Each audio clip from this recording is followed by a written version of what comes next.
There are places where the Earth remembers every drop of blood spilled. A small coral island in the Pacific Ocean, just 13 square kilometers in area, became one of the deadliest battlegrounds of World War II. American command promised their soldiers the operation would take 4 days. It lasted 74.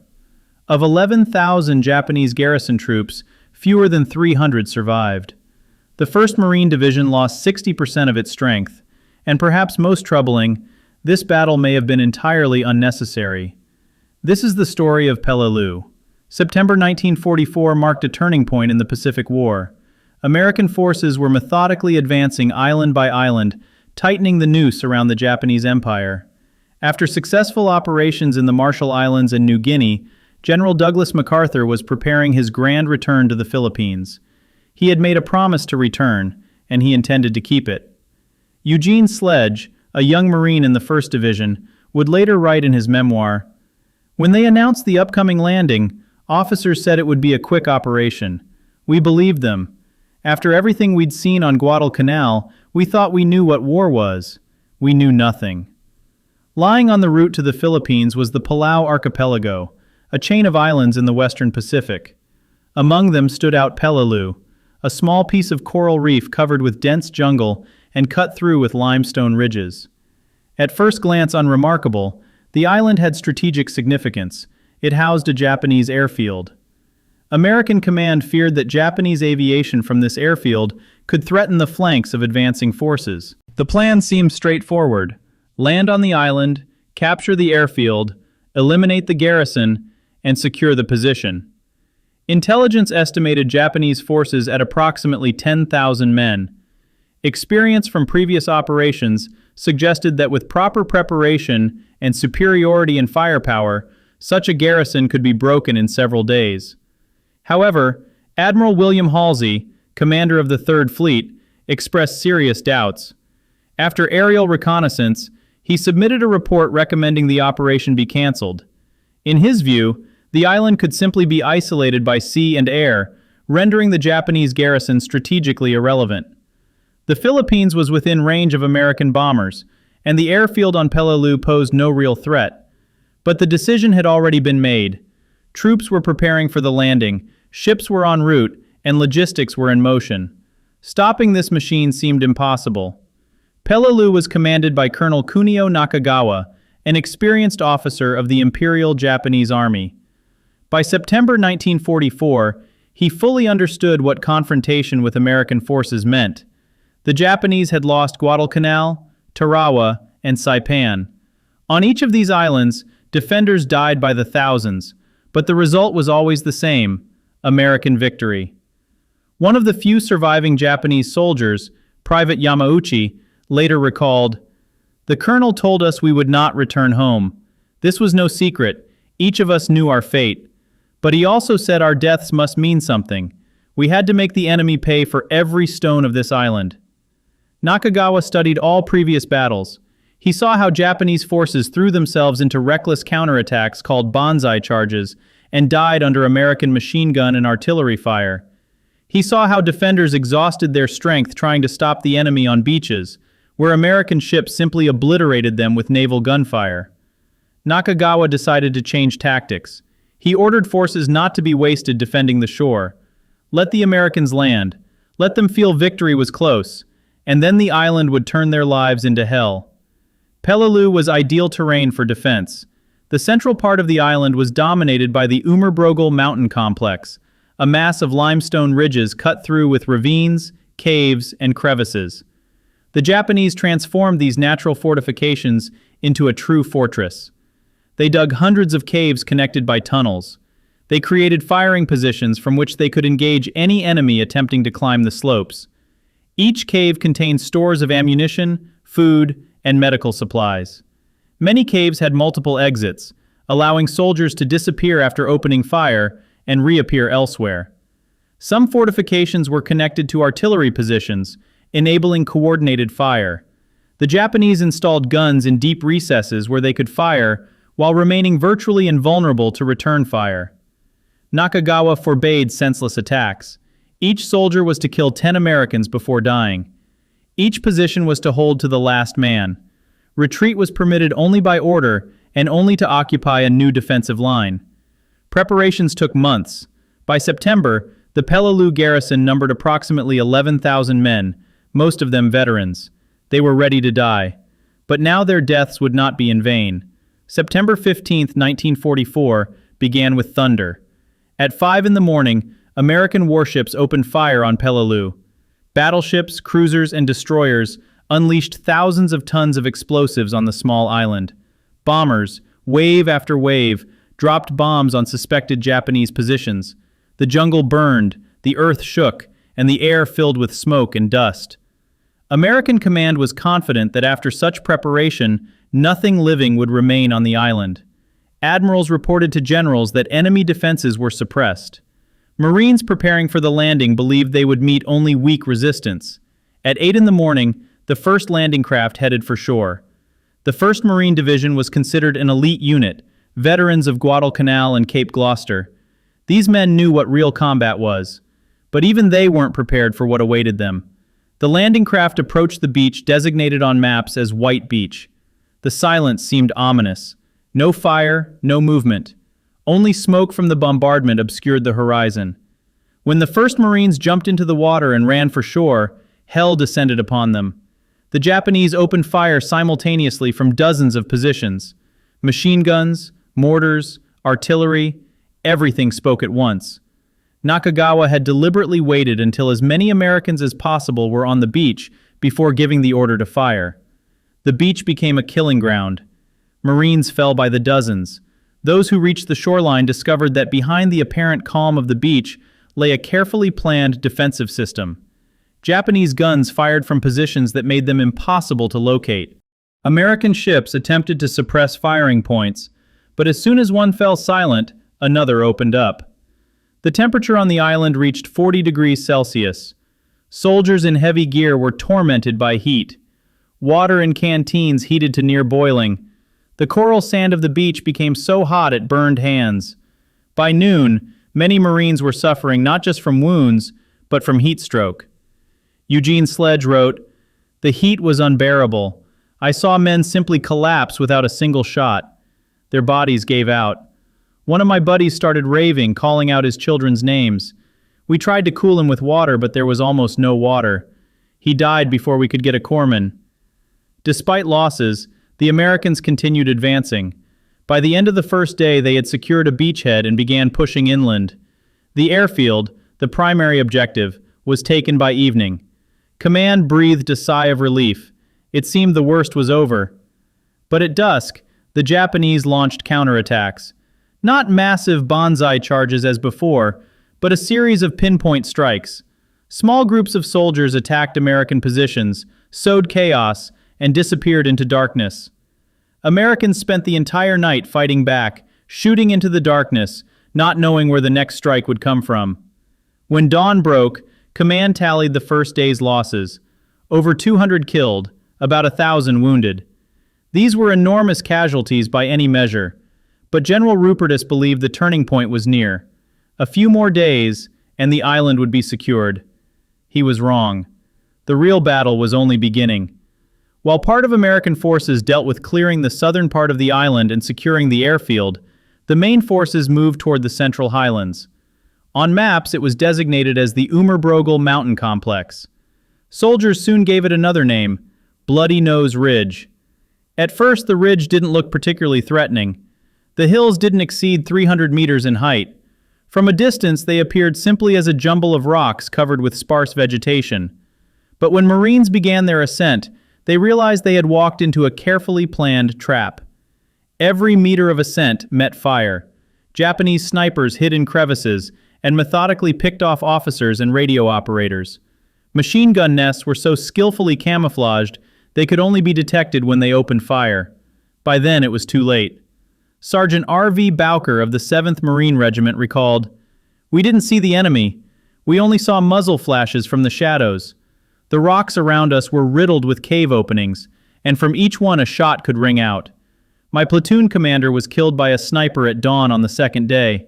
A bullet hit him in the head when he raised his binoculars. We never even figured out where they were shooting from." The Americans tried to use their advantage in firepower. They called in artillery, aviation, and naval gunfire. Shells and bombs rained down on the rocks, blasting stone and creating clouds of dust. But when the smoke cleared, the Japanese opened fire again. They sat deep in caves, protected by dozens of meters of rock. Taking a cave proved nearly impossible. Entrances often sat on sheer slopes that were difficult to approach. Even if a group managed to get close, they met concentrated fire from deep within the cave. Grenades and explosives helped little. The Japanese simply retreated deeper into tunnels, then returned or appeared elsewhere. Marines began using flamethrowers. It was a terrible weapon, turning men into living torches. But on Peleliu it became necessary. Flamethrower operators approached cave entrances and released streams of burning mixture inside. Flame not only killed, but also consumed oxygen, making caves uninhabitable. Private Sterling Mace described it this way: "Flamethrower duty was the worst. Their tanks made them easy targets. Average life expectancy for a flamethrower operator on Peleliu was a few days. I saw one get shot by a Japanese sniper. The tank exploded, and the man burned alive right in front of us. I still hear his screams." From the Japanese side, one surviving soldier recounted, "We heard them approaching. We knew they carried flamethrowers. Some preferred to shoot themselves rather than burn alive. But the order was clear: hold to the end. When flame burst into the cave, those who could move retreated deeper. The rest fired until their last breath." But even this didn't always work. Many caves were too deep, and their winding tunnels prevented flame from penetrating far. Sometimes they had to use demolition charges, collapsing entrances, and entombing defenders alive. Fighting on Brogel took on the character of medieval siege warfare. Small groups of Marines tried to capture one cave after another, one height after another. Each position cost lives. A company would begin an assault at full strength, 140 men. By day's end, 60 remained in the ranks. The next day, 30. After a week, the company ceased to exist as a combat unit. Heat compounded the situation. Temperature among the rocks reached 50 degrees Celsius. Soldiers collapsed from dehydration during combat. Water was desperately short. Supply was difficult because the Japanese controlled all approaches. The wounded had to be evacuated under fire, often at the cost of corpsmen's lives. Navy Corpsman Bill Jenkins recalled, "I lost count of the wounded. Guys were bleeding out on scorching rocks, begging for water. I had one canteen for 10 men. I had to decide who to give water to, the one with a chance or the one dying and asking for a last sip. That's a choice no one should have to make. Many died clutching my canteen." Eugene Sledge wrote about another aspect of the horror. The dead lay everywhere. In the heat, their bodies decomposed in hours. The smell was unbearable. We couldn't bury everyone. There was no time, no men. Some dead lay there for weeks. You walk past the corpse of your buddy who you joked with yesterday, and you keep going. You stop feeling. Otherwise, you'll go insane. Days turned into weeks. The 1st Marine Division was bleeding out. Commanders reported their units had ceased to exist as effective combat formations. But the order was clear: continue the assault. By the end of September, it became clear that the 4 days promised by command had been a cruel joke. The island continued fighting. Brogel remained impregnable, and the Japanese still held on. In late September, command made the decision to relieve the 1st Marine Division. This was an unprecedented decision. The division, the pride of the Marine Corps, was pulled from combat because it could no longer fight. Of 9,000 Marines who landed on the island, fewer than half remained combat effective. Some battalions had lost 80% of their strength. Major General William Rupertus, commander of the 1st Division, later admitted, "It was the hardest decision of my career. I saw my men. They were broken. Not physically, though many were wounded. They were broken mentally. There was emptiness in their eyes. I knew if I left them there another week, they would all die or lose their minds." Units from the 81st Infantry Division of the U.S. Army arrived as replacements. These soldiers had no experience in jungle warfare. They had prepared for landings in Europe and found themselves in the hell of Pacific coral rocks. Their commanders looked at Brogel and couldn't believe this small pile of rocks still hadn't been taken. They quickly understood why. Fighting continued with the same intensity. The Japanese hadn't weakened at all. Their supplies of ammunition and will to resist seemed inexhaustible. The new American units employed the same tactics as the Marines: slow advance, clearing one cave after another, and using flamethrowers and explosives. Engineer units began using new tactics. They brought up heavy equipment and set large quantities of explosives, collapsing entire sections of the cave system. Bulldozers cleared paths for tanks, which then covered infantry with their fire. Slowly, meter by meter, the Americans advanced into Brogel. October brought new trials. The rainy season began. Tropical downpours turned earth to mud, washed out trails, and flooded foxholes. Conditions became even more unbearable. Wounded lying in mud died from infections before they could be evacuated. Disease cut down soldiers as effectively as enemy bullets. Private Robert Rossiter of the 81st Division wrote home, "We thought the Marines were exaggerating. We thought they were just tired. But when we climbed those damned hills, we understood. This wasn't combat, it was a meat grinder. Every day we lost men. Every evening I checked if all my buddies were still alive. Every morning someone was missing. I don't know how some of us survived. It wasn't bravery, it was luck." But the Americans kept advancing. Their material superiority was overwhelming. Every day ammunition, food, and reinforcements arrived on the island.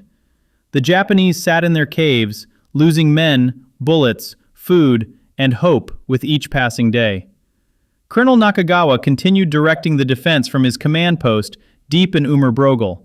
He knew defeat was inevitable, but his mission wasn't to win, but to hold out as long as possible, kill as many enemies as possible, and make the Americans pay the maximum price for every meter of the island. By November, the Japanese garrison had dwindled to several hundred men. They were trapped in a small section of northern Brogel. Water was nearly gone. Food had run out weeks earlier. The wounded died because medical supplies were long exhausted, but they continued firing. A surviving Japanese soldier, whose name remained unknown, recounted after the war, "Toward the end we drank our own urine. We ate leaves and tree bark. The wounded lay in the darkness of caves, moaning and dying. We couldn't help them. But when the Americans approached, everyone who could hold a rifle took position. We knew we would die. But we wanted to take as many enemies with us as we could. That was all we had left, our death." The Americans surrounded the last pocket of resistance and methodically destroyed one position after another. The Japanese could no longer make sorties. They simply sat in their caves and fired until they ran out of ammunition. Then they threw grenades. And when grenades ran out, they took rifles and went on a final charge. On November 24th, Colonel Nakagawa burned his regiment's colors. This was a sign that resistance had ended. After this, he committed ritual suicide. His final order stated, "Every survivor must decide for himself how to die." A small group of Japanese soldiers continued fighting for several more days. On November 27th, the last major firing position was eliminated. American command officially declared the operation complete. The island of Peleliu had been taken. But even after this, the island wasn't completely cleared. Individual Japanese soldiers hid in caves for months. Some surrendered only in 1945. The last defender of Peleliu, Corporal Yamaguchi Shoichi, was discovered by an American patrol in April 1947. He had lived in the jungle for nearly 3 years after the war ended, not knowing it was over. When shown Japanese newspapers confirming the surrender, he broke down and gave himself up. The cost of victory was horrifying. Americans lost approximately 2,000 killed. Another 8,000 were wounded, many multiple times. The 1st Marine Division lost combat effectiveness for many months. Some companies ceased to exist entirely. The Japanese garrison was virtually annihilated. Of 11,000 men, fewer than 300 surrendered, mostly Korean laborers and wounded who couldn't commit suicide. The rest died in combat or took their own lives. But the most troubling question was, why? The airfield on Peleliu never played a significant role in subsequent operations. Admiral Halsey had been right. The island could simply have been isolated. The war would have continued exactly the same way, with the same results, but without 20,000 casualties. After the war, military historians extensively studied the Battle of Peleliu. It became a subject of debate and reflection. On one hand, it demonstrated the unyielding will and courage of both sides. On the other, an example of how the command's strategic errors are paid for with soldiers' blood. Peleliu showed that the Japanese army had changed tactics. Reckless charges were no longer the norm. Now each island became a fortress, each cave a bunker. This was an ominous sign for upcoming operations on Iwo Jima and Okinawa, where Americans would face the same tactics on an even larger scale. The battle reinforced the understanding that invasion of Japan itself would cost hundreds of thousands of lives. The Japanese were prepared to fight to the last man, turning their homeland into a fortress. Perhaps the lessons of Peleliu partially influenced the decision to use atomic weapons to end the war. Today, Peleliu is a quiet tropical island. Tourists come here to dive among coral reefs, but venture into the jungle and traces of war appear everywhere. Rusted tanks, corroded helmets, shell casings. The caves of Umurbrogel still hold the remains of those who died there. Several memorials stand on the island. An American monument honors the memory of Marines and soldiers who died in that battle. A Japanese memorial commemorates warriors of the Imperial Army who gave their lives for their country. Both monuments stand near each other as a symbol that courage knows no nationality. Veterans from both sides who were fortunate enough to survive remembered Peleliu until their final days. Many said it was the most terrible experience of their lives. Some returned to the island decades later to pay tribute to fallen comrades. Eugene Sledge, whose memoir With the Old Breed became one of the most important testimonies of that battle, wrote years later, "Peleliu changed all of us. We came back different men. Many didn't come back at all. I still see their faces. I remember their names. Every September, on the anniversary of the landing, I go to the memorial and speak those names aloud. Someone must remember them."